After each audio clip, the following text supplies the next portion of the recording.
de esto me voy a alimentar. Y terminamos siendo dos pequeñas pulgas chupándose uno al otro, hasta que ninguno de los dos tenía sangre. ¿Por qué? Porque no habíamos ido al Padre, al dador de la vida. Cuando nos hemos rendido a Dios y cuando hemos podido deponer, entregar aquellas áreas que es importante cuando tú escuchas una enseñanza o un testimonio como es este, es importante empezar a preguntar qué áreas de mi vida yo no he entregado a Dios, qué áreas de mi vida yo me reservo. Porque una de las cosas que aprendí yo cuando le entregué a Dios el amor que había en mí por mi profesión, Él me dio a mí el privilegio de gozarme en lo que Él me daba a través de mi familia. Cuando te has rendido, quedas capacitado para la segunda parte que queremos compartir. Y es, una vez rendido, nuestro corazón queda habilitado para arrepentirse. Y el arrepentimiento también tiene que ver con la voluntad. Porque el arrepentimiento tiene dos áreas importantes. Encierran la voluntad, pero tienen que tener decisión y cambio. Cuando nosotros vamos a esa presencia del Señor y a conocerlo, Él es como una lámpara, es como una luz. Para mí fue literalmente, todo comenzó un fin de semana, cuando el Señor comenzó a revelarse a mi vida, a mostrarse a mi vida, y yo el día lunes estaba en mi trabajo haciendo tantos cambios, pero todo lo que pasó fue que en esa presencia, en la presencia del Señor, esa luz viene para nuestras vidas a reflejar nuestra condición.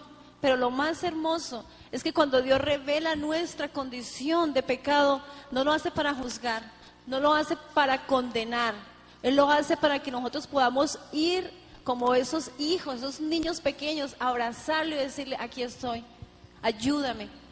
Y el Señor comienza a mostrar cada área en la vida de uno que necesita ser entregada a Él. Y viene esa voluntad y ese deseo, ese espíritu, yo lo pude sentir, era un espíritu de arrepentimiento. Y comencé a ver que mi vida era una vida egoísta. Yo hacía esto porque esto me traía satisfacción. Yo buscaba esto porque esto producía más vanagloria en mí. Pero cuando el Señor me dijo: tu trabajo, tu posición, ¿qué tienes? No tienes nada. ¿Qué pasa con tu familia? ¿Qué pasa con tus hijos? Yo recuerdo que una vez llegué a mi casa después tenía que viajar mucho. Y yo estaba muy contenta porque iba a llegar a mi casa a ver mis hijos, les había comprado tantos regalos. Y cuando yo llegué, uno de mis hijos salió a esconderse. Y yo dije: no, pues yo traigo tantos regalos aquí, ¿por qué se van a esconder si ellos deben estar felices? Porque a ver qué regalo les traje. Y entonces le pregunté y le dije: ¿por qué te escondes? Me dice: porque cuando tú llegas, mamá, me da miedo. Y el Señor me dijo: eso es lo que has construido. Has construido y has amontonado pura basura. Ella había amontonado reconocimiento, había amontonado basura en mi corazón. Yo le dije: Señor, gracias, porque yo sé que desde hoy ese espíritu de arrepentimiento que me mostró todas esas cosas, porque el Señor es fiel, el Señor nos muestra lo que tenemos que cambiar, Él nos muestra el pecado, Él nos muestra dónde está lo malo en nosotros. Él es fiel y nosotros tenemos que ser obedientes, porque de nada sirve que el Señor nos muestre cuál es el área que tiene que ser cambiada y nosotros no tengamos esa voluntad para cambiar. A mí me faltaba la voluntad, porque yo sabía que muchas de las cosas que yo había hecho habían sido pecado. Lo sabía, no tenía que tener una revelación. Muchos de nosotros sabemos que lo que hacemos es pecado y es abominación para Jehová, pero nos falta la voluntad de decir radicalmente, apartarse, y como dice allí, una decisión y un cambio. Yo le dije: Señor, he probado tanta basura, he probado tanta miseria, si hay algo que pueda cambiarme, yo lo voy a hacer. Y eso ha sido clave y fundamental para que hoy estemos contando qué es lo que Dios ha hecho. Cuando nosotros oímos hablar la palabra arrepentimiento, algo que el Señor nos enseñó, algo que Mónica escribe de su corazón en el libro que Dios nos mandó a través de la boca de nuestros mentores a hacerlo a dos manos. Y nos costó obedecer, porque empezamos a escribirlo después de 4 años, o tal vez era el tiempo del Señor, porque ahí pudimos empezar a escribir lo que el Señor estaba haciendo y lo que había empezado, y justo y fiel es aquel que empezó la obra para terminarla. Yo doy gracias a Dios por nuestros pastores, por los mentores que Dios puso en nuestras vidas. Y en este momento les quiero compartir esto. El arrepentimiento es un profundo dolor. Es un profundo dolor por haber pecado. Y ese profundo dolor te lleva a querer y a decidir cambiar. Porque a veces nos quedamos con el profundo dolor. Pero como dice Jeremías 33, sanamos al pueblo con liviandad. Paz, paz, pero no hay paz. Porque nos revelamos a tener que cambiar. No queremos renunciar a lo que hay en nosotros. ¿Saben una de las cosas que el Señor nos mostró? Y es que el diablo te engaña, te avergüenza y luego te aísla.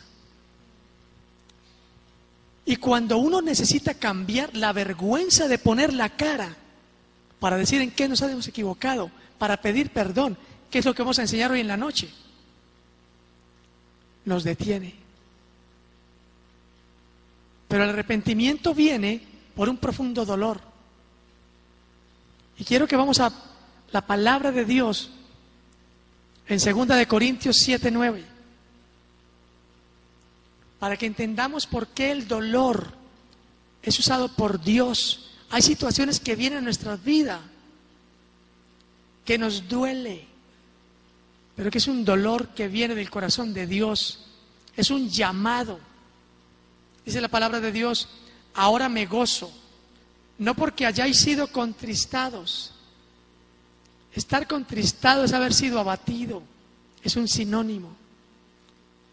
Estar contristado significa que estamos dolidos,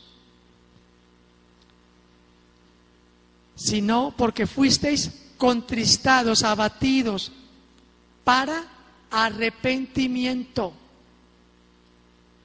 porque habéis sido contristados según Dios, para que ninguna pérdida padecieseis por nuestra parte, porque la tristeza que es según Dios produce arrepentimiento para salvación.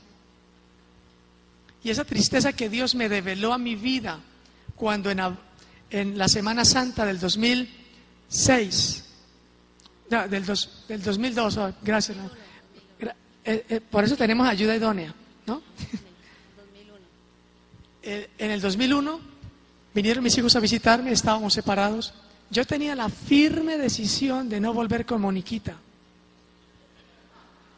Ella era la mamá muy hermosita de mis hijos, pero como espositos, nada que ver. ¿Sí? A leguas.